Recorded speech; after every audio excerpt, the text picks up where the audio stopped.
U luister na Storytyd saam Stella, aangebied deur Estel Rousseau. 'n Vervolgverhaal. As die wêreld om jou kantel, geskryf deur Ellen K. Wood.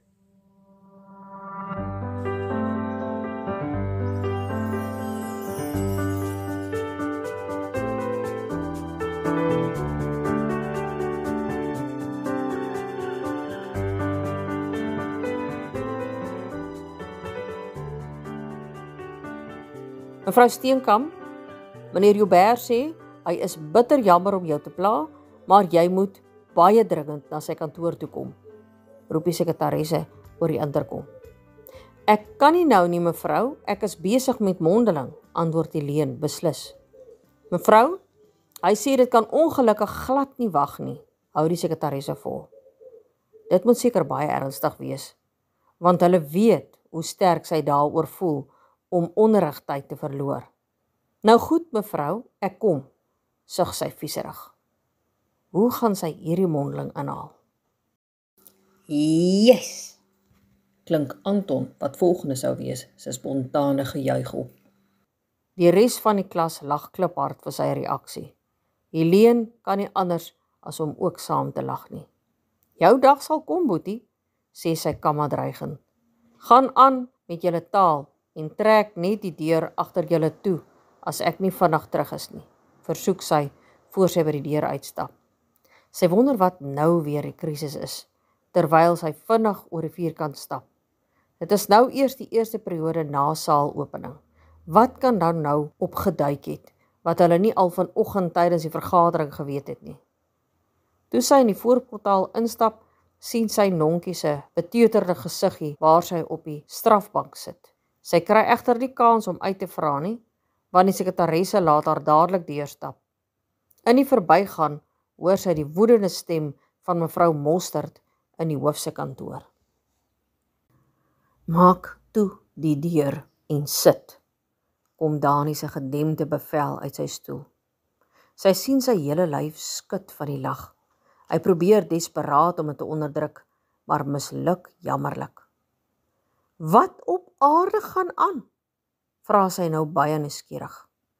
Die irritasie, omdat sy uit die klas geroep is, skoon vergete. Die mevrou is woedend. Sy gaan jou aflosheldin wegjaag, kom sy antwoord tussen die lag deur. Hy praat net van die hoof as die mevrou, as sy woedend is. Wat het gebeur? Vra Helene onrustig. Die hoof het skaars 20 minute gelede 'n vreeslike ophef van Nonkie in die saal gemaak omdat sy met stukkende voete aflos gehardloop het. Die kind se gesig het omtrent gestraal van vreugde. Nee jong, mevrou Mostert was laat vir die eerste periode na saalopening. Die kinders het al bo vir haar op die stoep gewag. Toe skree Nonkie kliphard van daarbo af. Elizabeth Mostert, jy is laat!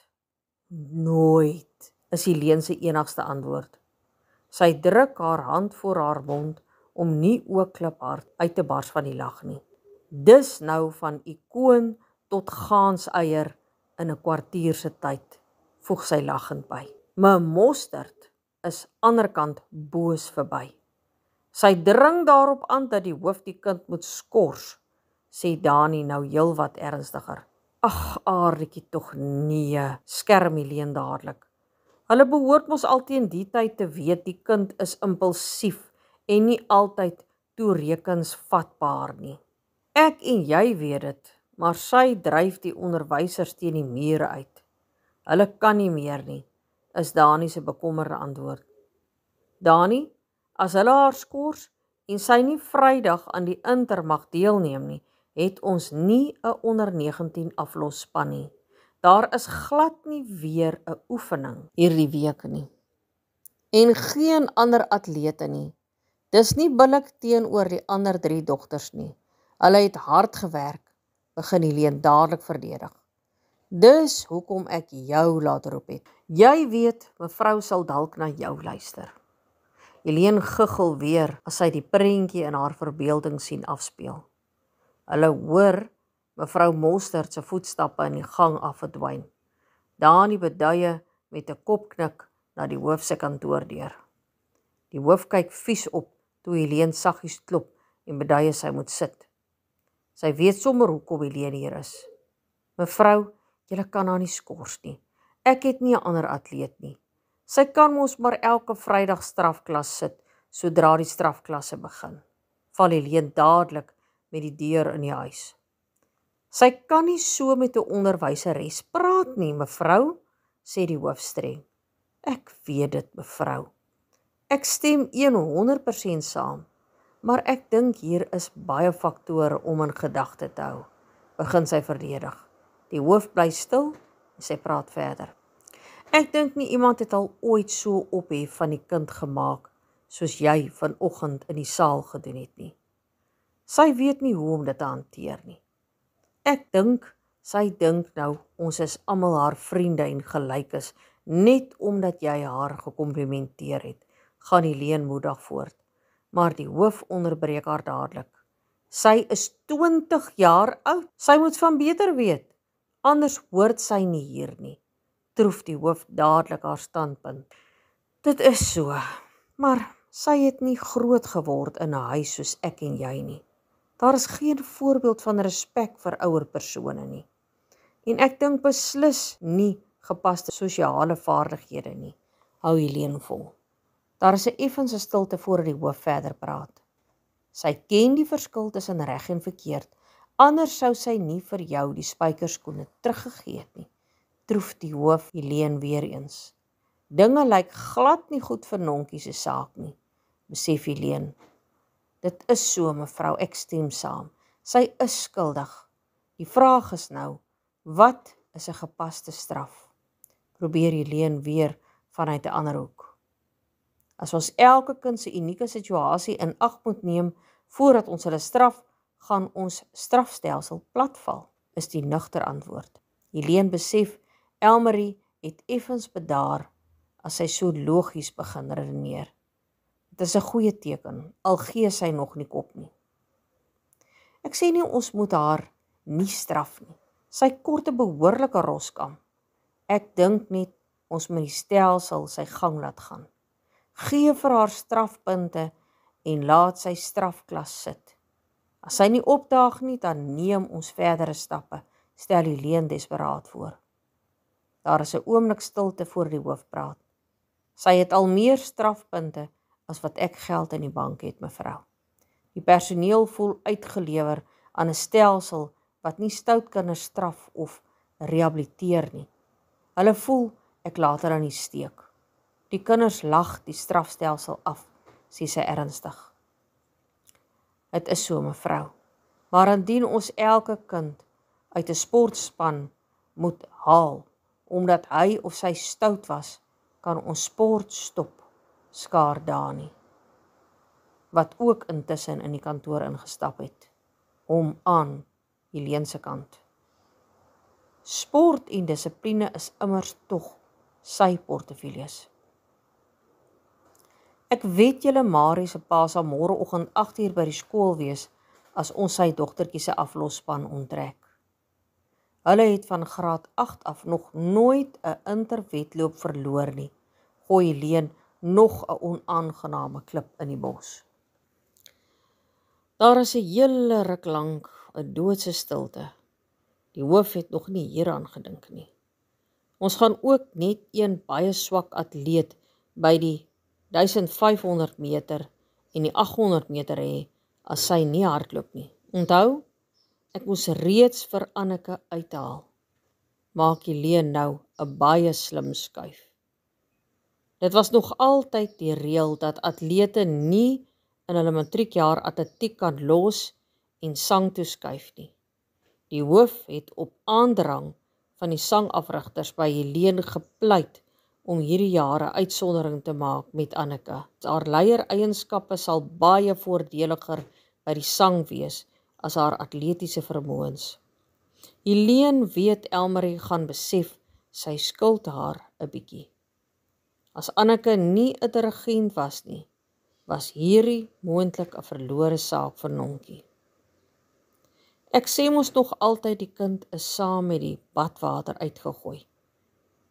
toe die lat heeltemal uit die skole verwyder is, sê Dani bitter. Die probleem met strafklas is, dit neem hopeloos te lank voordat kinders die gevolge van hulle dade voel. Hulle leer glad nie 'n sin vir verantwoordelikheid of aanspreeklikheid aan nie en het geen vrees vir straf nie. Hulle kom onder die wanindruk dat alles geoorloof is, sê die hoof.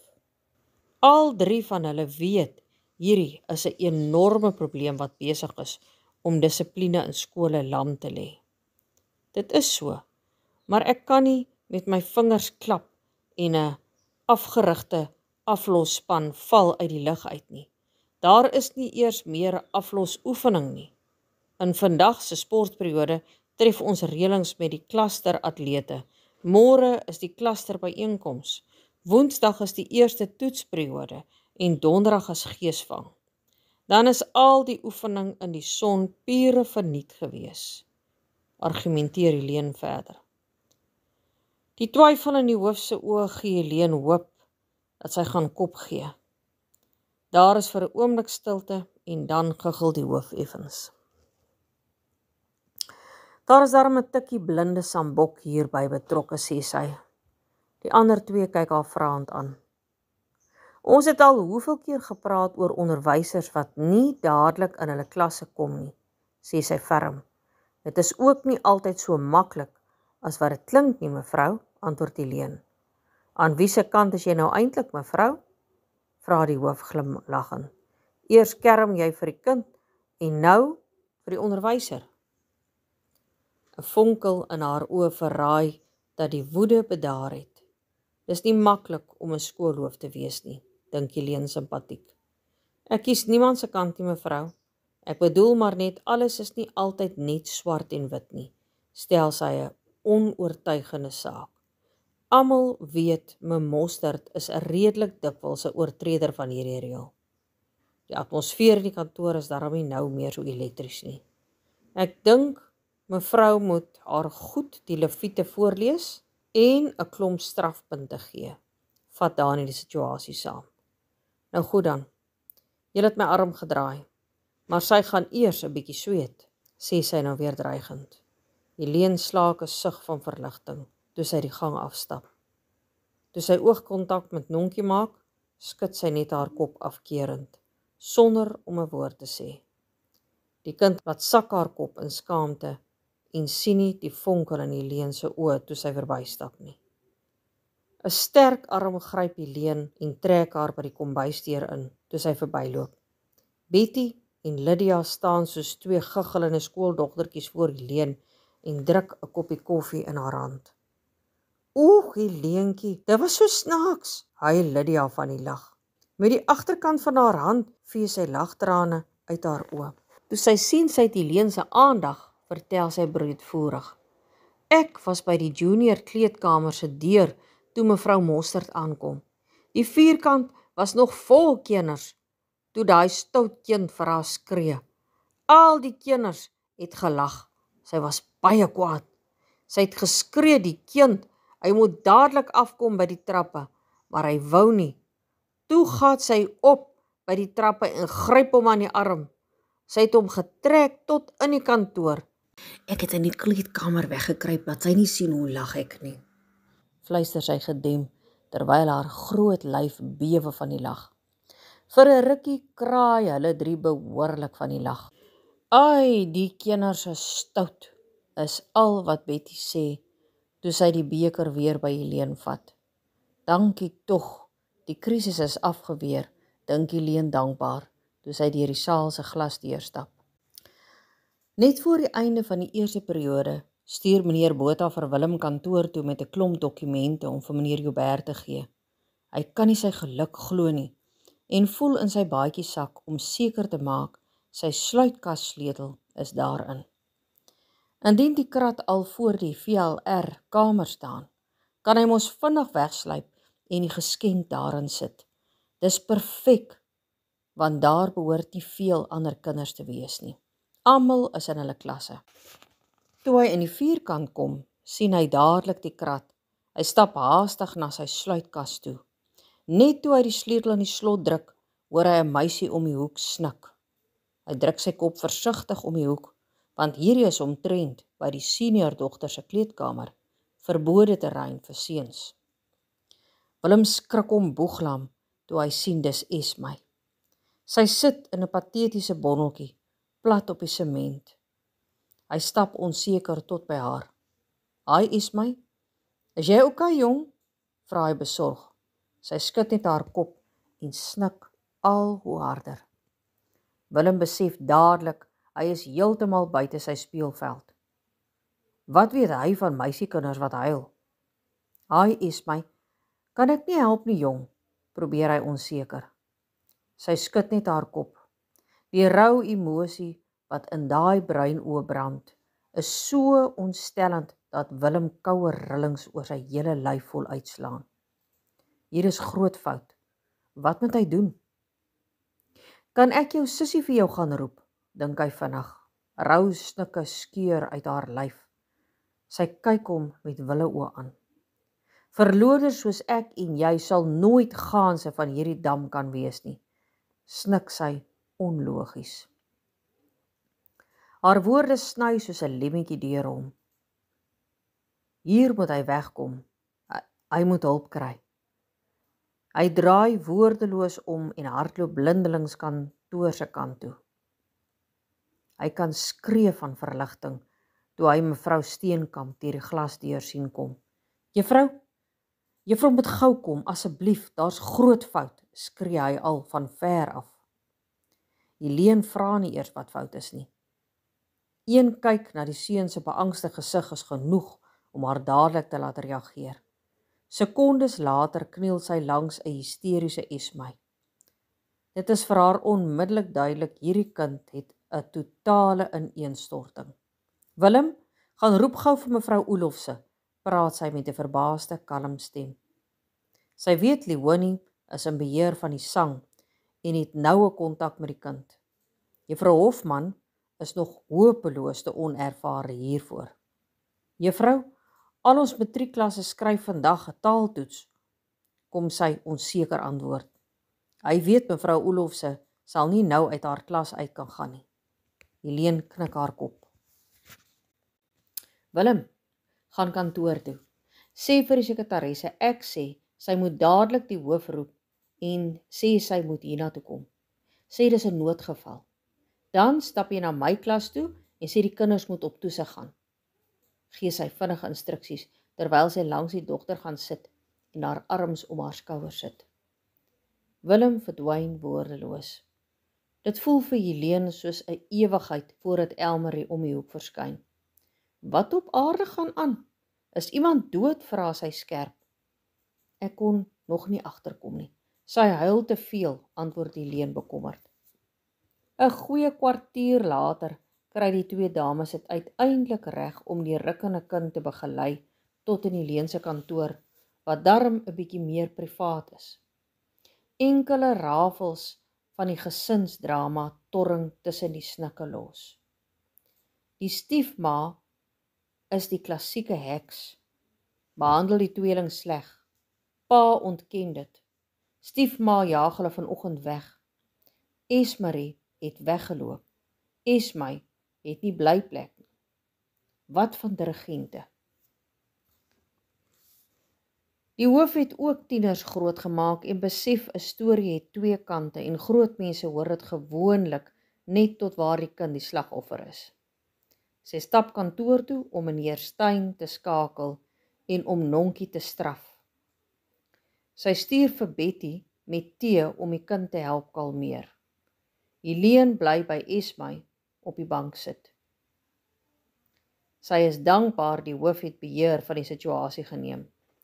Dis een van haar kwaliteite waarvoor sy die wêreld se respek het. Net voor pouse onthou sy gelukkig van die vergadering met die klusteratlete. Sy bel die sekretaresse uit haar kantoor en vra om vir Rassie te sê sy sal nie daar wees nie. Die programme is ook nog in die afrolkamer. Net na pouse begelei Helene die kind siekekamer toe en gooi haar toe met 'n ligte kombers. Haar hele lyf ruk van skok en spanning. Sy is baie bekommerd oor die meisiekind se gemoedstoestand. Die kind wil om die dood nie hê, sy moet haar alleen los nie.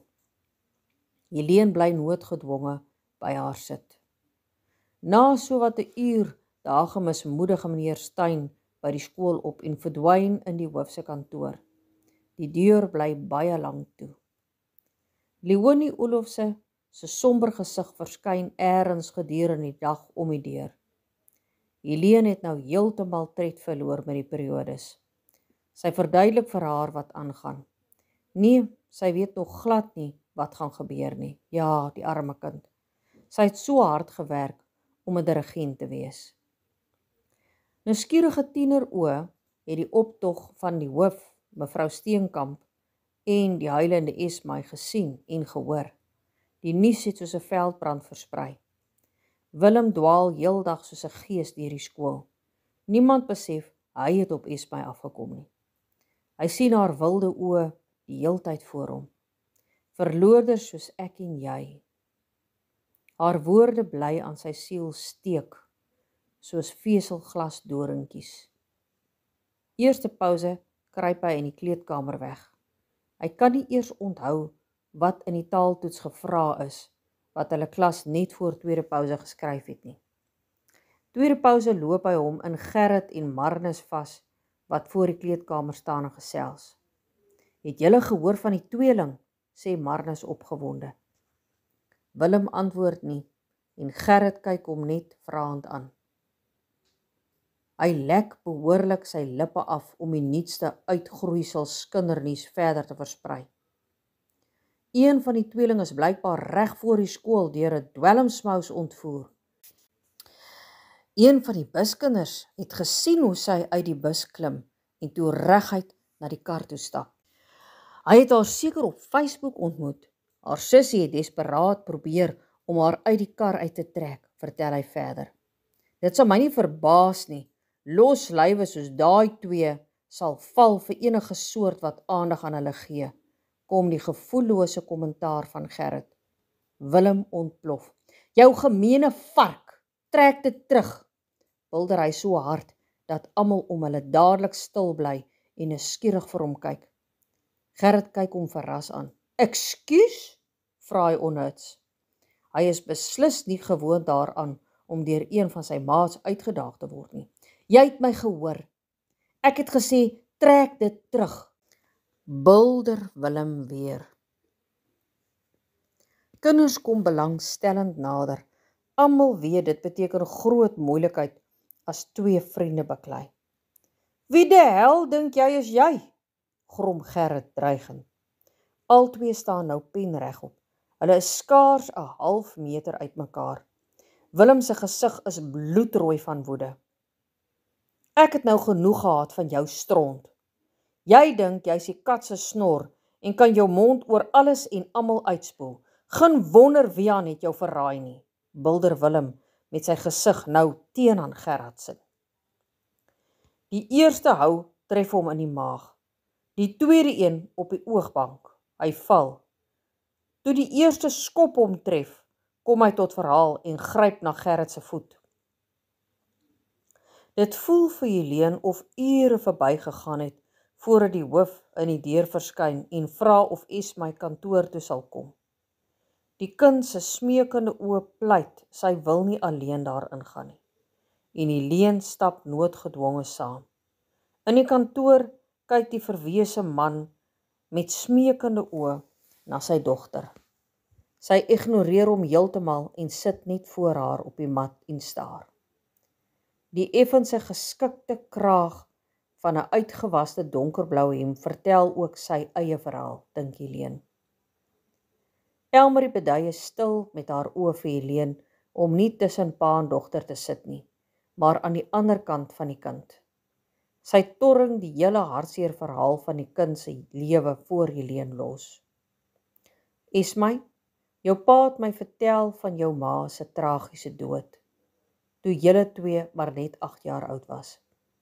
Hy weet dit was baie moeilik vir julle twee, want julle was nog baie klein. Hy sê jou sussie het baie swaar gekry en dat jy altyd die sterk een was wat na haar omgesien het. Ook dat jy altyd haar foute probeer regmaak het. Esmay sit nog steeds roerloos en staar voor haar op die mat. Sy is onbewus van haar pa se smeekende oë. Hy het my ook vertel van sy aandeel in julle swaar kry daarna, van die 3 ander vrouens wat oor die jare by julle ingetrek het, tas die hoof versigtig verder. Helene kan die plofbaarheid van die situasie aanvoel. Sy sien die kind skuif senuweeagtig rond op haar stoel, maar sy kyk nog steeds nie op nie. Jou pa besef, hy het julle groot onreg aangedoen. Julle was geheg aan sy vorige vriendin, en julle was woedend omdat hy haar verruil het vir 'n nuwe vriendin.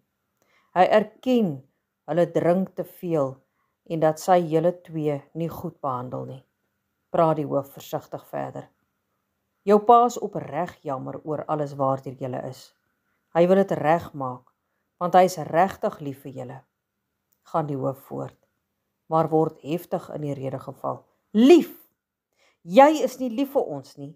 Jy's net lief vir die bottel en vroumense, gil Esmay en gluur haar pa met woedende oë aan. My kind, asseblief probeer die verslae man. My suster is weg. Ek het niemand meer nie. En dis alles jou skuld, skree sy onbeheerst. Helene streel saggies oor haar arm om haar te probeer kalmeer. Die kind se spierwit gesig laat haar 'n paar keer sluk aan die knop in haar keel. Ek kan verstaan dat jy kwaad is vir jou pa. Jy het alle rede, maar julle 2 is al wat jou sussie het. Julle moet nou eers aan haar veiligheid dink, probeer die hoof om die hysteriese kind tot haar sinne te bring. My kind, Tannie Sonja is weg. Toe die hoof my net nou bel en ek huis toe gegaan het om eers skoon aan te trek, het ek net die brief op die tafel gekry. Sy het die pad gevat. Besef, sy het droog gemaak. Gesê sy is klaar met my. Ons, prewel die man verslae. 2 donkerbruin oë kyk verras op. Het sy pa sommer net so gelos? Vra sy geskok. Al die hysterie is weg uit haar stem. Hy knik net sy kop. Ek was nie 'n goeie pa vir julle nie, ek erken dit. Ek wou iemand hê wat kon omsien na my kinders in plaas daarvan om dit self te doen. Dit stop vandag. Sal jy my kan vergewe? Smeek die pa nou. Helene en die hoof kyk onderlangs vir mekaar. Hulle albei besef hierdie is moontlik 'n draaipunt in hierdie gebroke verhouding. Esmay sê nie 'n woord nie en kyk weer voor haar op die mat. Julle is nie meer klein nie. Ons 3 kan alleen die mas opkom. Maar ons moet Sissa opspoor. Sy kan nie haar lewe so weggooi nie. Smeek 'n baie emosionele pa. Ek het ook vir haar gesê, hy is 'n gomtor. Maar sy wou nie vanoggend vir my luister nie. Ek het vir haar gesmeek om nie saam met hom te gaan nie, sê Esmay. En haar lip begin bewe. Helene gee vir haar 'n sneusie aan en vry weer sag oor haar arm. Esmay, julle is nog minderjarig. Sy mag nie by hom bly nie. As jy aan enige iets kan dink wat ons kan help om haar op te spoor, moet jy ons nou sê. Ek gaan vir kaptein later gaan skakel. Hy help die skool altyd as daar sulke probleme is, sê die hoof kalm. Vir die soveelste keer vandag kan Helene nie anders as om die vrou voor haar te bewonder vir die kalmte waarmee sy hierdie saak hanteer nie. Dit is partykeer so maklik om haar ongewilde besluite te kritiseer, maar nie een van hulle ander personeel het regtig benul watter emosionele druk 'n hoof daagliks ervaar nie. Hoe doen sy dit? Sissa se foon is heeltemal dood. Ek kan dit nie opspoor nie, maar ek weet waar hy soms rondhang, vertel 'n kalmer Esmay. Meneer Steyn, ek wil hê jy moet my vertrou dat ons vir kaptein later gaan kry om haar te gaan haal. Hy het baie ervaring met sulke situasies. Die man knik net sy kop instemmend. Sal jy my vergewe, my kind?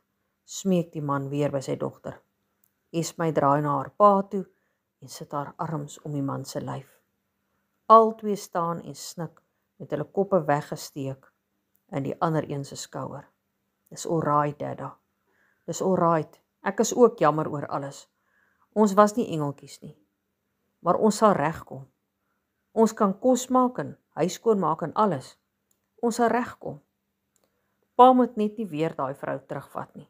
Sy is nie lief vir jou nie. Pa moet vir pa 'n ander vrou kry, sê Esmy met die onskuldige wysheid van 'n tienerdogter. Pa en dogter staan net so met hulle arms om mekaar terwyl die hoof die telefoon optel en vir kaptein Lategang skakel. Helene glip saggies by die kantoor uit en blaas haar asem stadig uit. Die hemel weet, sy het nou koffie nodig. Watter periode is dit nou? Sy stap vinnig na Leonie Olofse se klas toe. Teen hierdie tyd moet die sangjuffrouens al rasend van bekommernis wees oor Vrydag se sang. Dit het 4 groot seuns gevat om Gerrit en Willem uitmekaar te trek.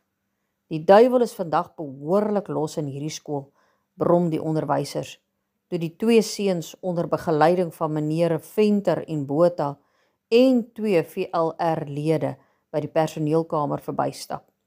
Almal is verras omdat Gerrit vir eens op sy plek gesit is.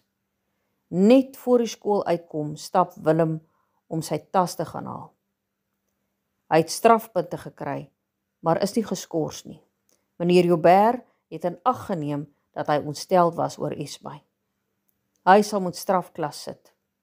Gerrit is weer vir 5 dae geskort, omdat hy vir die 2de keer in 'n bakleierery betrokke was. Sy pa moet die skoolhoof kom sien, voordat hy weer mag terugkom skool toe. Toe hy deur die glasdeur stap, sien hy die krat voor die VLR-kamer en steek in sy spore vas. Die geskenk. Hy het skoon daarvan vergeet. Hy loer vinnig rond, maar sien geen VLR-lede naby nie. Hy stap gou na sy sluitkas toe en druk die geskenkie onder sy baadjie in. Toe hy by die krat kom, loer hy weer by die deur van die VLR-kamer in, om seker te maak daar is niemand nie. Hy draai sy rug effens na die klaskamer se vensters toe, net om seker te maak geen kind sien hom nie. Dan sit hy die geskenk blitsig in die krat.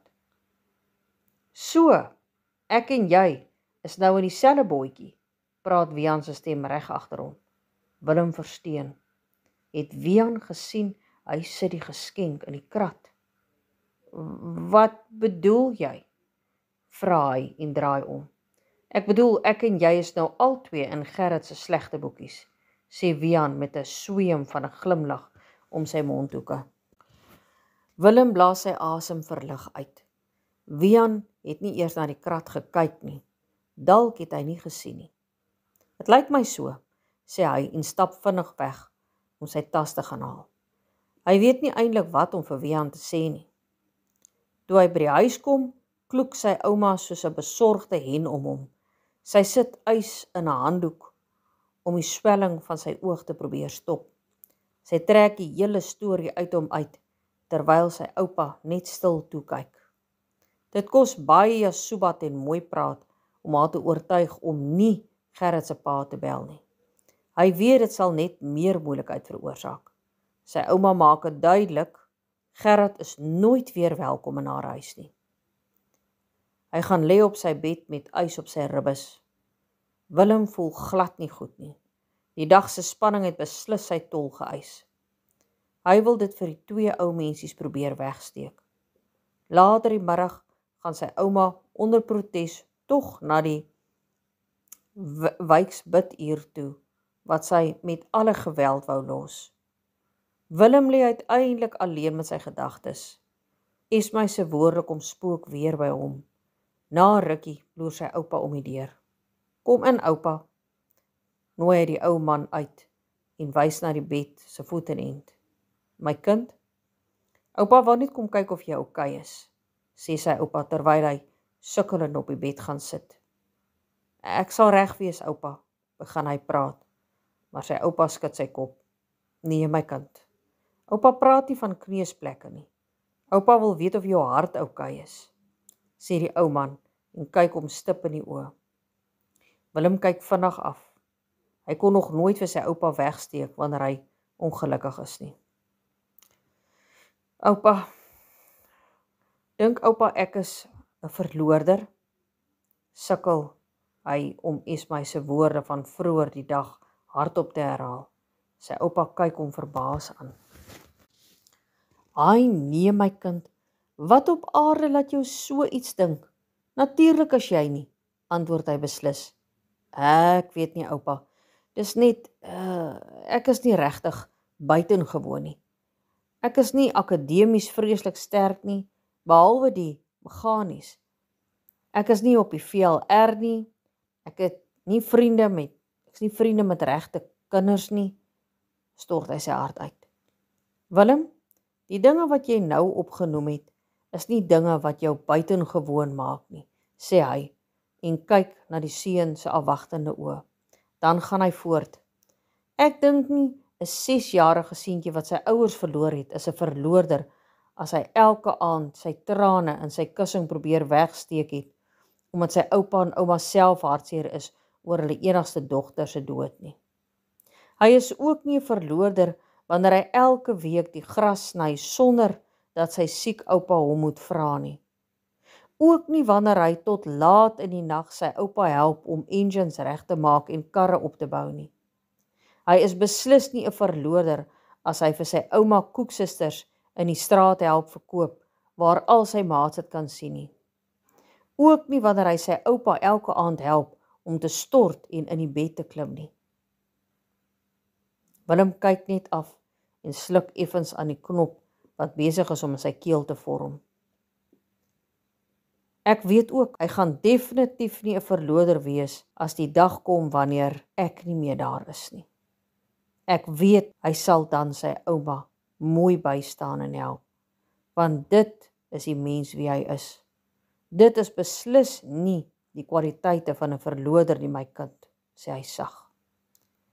Willem sluk nou swaar aan die knop in sy keel.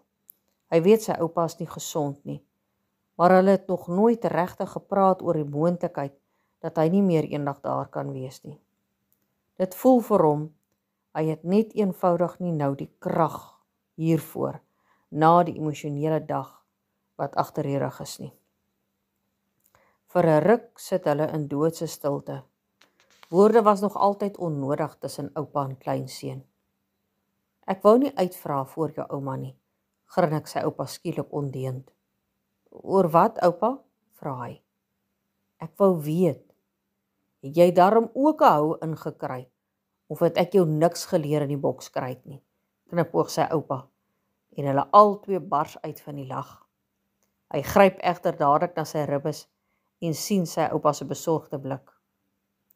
Hy het my effens onkant gevang, oupa, maar ek het ook 'n paar goeie houe ingekry, antwoord hy, en hulle lag weer. Die slag is hy versigtig om nie te hard te lag nie.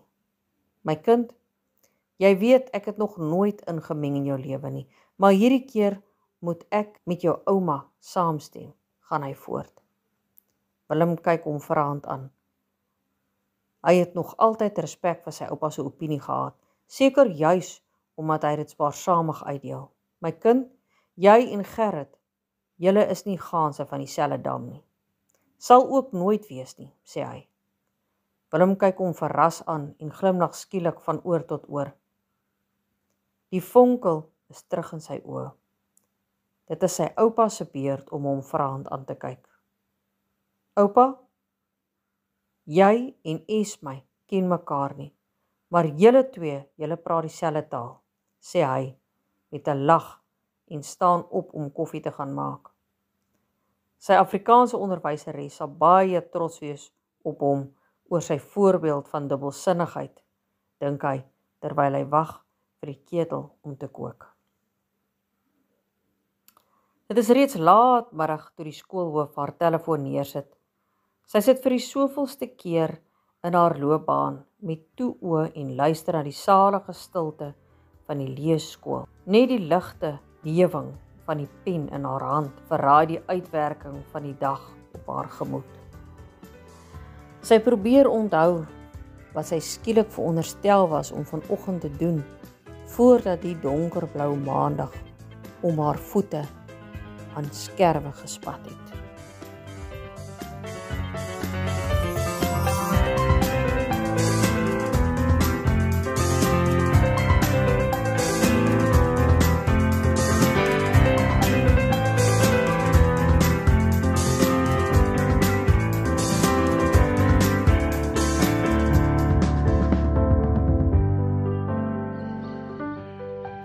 Skakel gerus môre weer in vir nog 'n episode.